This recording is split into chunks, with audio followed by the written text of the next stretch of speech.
இன்னைக்கு ஸ்வீட்டான ஒரு ரெசிபி பண்ண போகிறேன். ரொம்ப சிம்பிளாகவே பண்ணலாம், ரொம்ப இன்க்ரீடியன்ட்ஸ் தேவையில்லை. இந்த டேஸ்டியான பனானா ஹல்வா எப்படி செய்கிறதுன்னு இந்த வீடியோவில் பார்க்கலாம். நான் 3 பெரிய ஏத்தப்பழம் எடுத்திருக்கேன். நீங்கள் எந்த பழம் வேணும்னாலும் எடுத்துக்கலாம். இந்த மாதிரி சின்னதாக கட் பண்ணி மிக்சியில் நல்லா ஸ்மூத் பேஸ்ட்டாக அரைச்சி எடுக்கலாம்.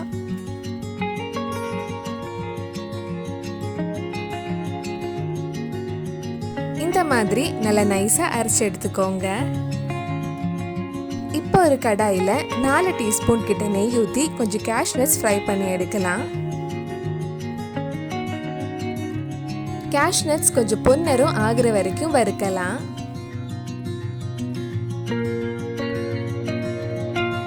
இப்போ நல்ல கோல்டன் கலர் ஆயிருக்கு. இப்போ இதில் இருந்து எடுத்து மாற்றி வச்சிடலாம். அதே கடாயில் 1 டீஸ்பூன் நெய் ஊற்றி நம்ம அரைச்சி வச்சிருந்த பழம் போட்டு வேக வைக்கலாம். 15 நிமிஷம் கிட்ட ஆகும் பழம் நெய்யில் நல்லா வேகிறதுக்கு.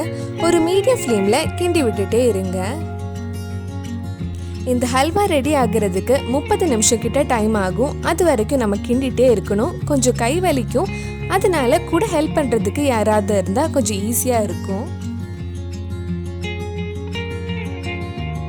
இப்போ ஆல்மோஸ்ட் 15 மினிட்ஸ் கிட்ட ஆயிடுச்சு. பழம் நல்லா வெந்திருக்கு. பழம் கொஞ்சம் கையில் எடுத்து பார்த்தா இந்த மாதிரி கையில் ஒட்டாமல் இருக்கணும். இந்த கன்சிஸ்டன்சி வந்ததும் நம்ம சுகர் ஆட் பண்ணலாம். நான் 200 கிராம்ஸ் கிட்ட சுகர் எடுத்திருக்கேன். 1/4 கிலோவுக்கு கொஞ்சம் கம்மியாக. உங்களுக்கு எவ்வளவு இனிப்பு வேணுமோ அதுக்கேற்ற மாதிரி சுகர் ஆட் பண்ணிக்கோங்க. பழம் ரொம்ப இனிப்பாக இருந்தால் சுகர் ரொம்ப தேவைப்படாது, அதுக்கேற்ற மாதிரி போட்டுக்கலாம். நம்ம சுகர் ஆட் பண்ணியிருக்கனால சுகர் மெல்ட் ஆகி மறுபடியும் லூஸ் ஆக ஆரம்பிக்கும்.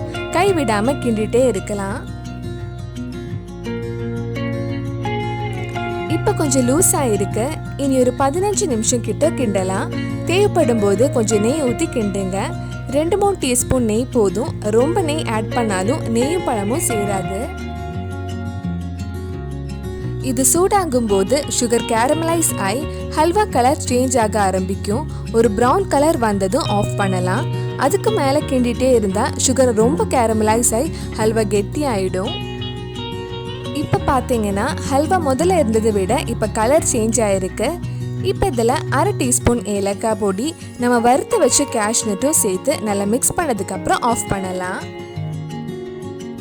நம்ம சேனலில் இதுக்கு முன்னாடி காசி ஹல்வா, கேரட் ஹல்வா, அசோக் ஹல்வா எல்லாம் பண்ணியிருக்கோம். அந்த வீடியோஸோட லிங்க் கீழே டிஸ்கிரிப்ஷனில் இருக்குது. வேறு நிறைய ஸ்வீட் ரெசிபீஸ் எல்லாம் பண்ணியிருக்கோம், அதுவும் கீழே டிஸ்கிரிப்ஷனில் இருக்குது. மறக்காமல் அந்த வீடியோஸும் போய் பாருங்கள்.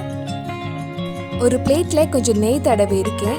நம்ம ரெடி பண்ண ஹல்வா சூடாக இருக்கும் போதே இந்த பிளேட்டில் இந்த மாதிரி லெவல் பண்ணலாம்.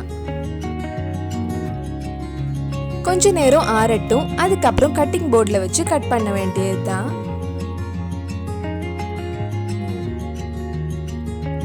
இனி உங்களுக்கு எந்த ஷேப்பில் வேணுமோ அந்த ஷேப்பில் கட் பண்ணி எடுத்துக்கோங்க.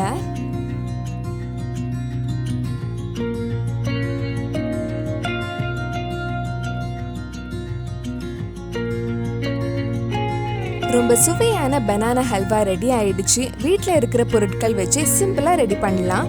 கண்டிப்பாக நீங்களும் இந்த ஹல்வாவை உங்கள் வீட்டில் செஞ்சு பாருங்கள். பிடிச்சிருந்தா இந்த வீடியோவை லைக் பண்ணுங்கள், உங்கள் ஃப்ரெண்ட்ஸ் அண்ட் ஃபேமிலிக்கு ஷேர் பண்ணுங்கள்.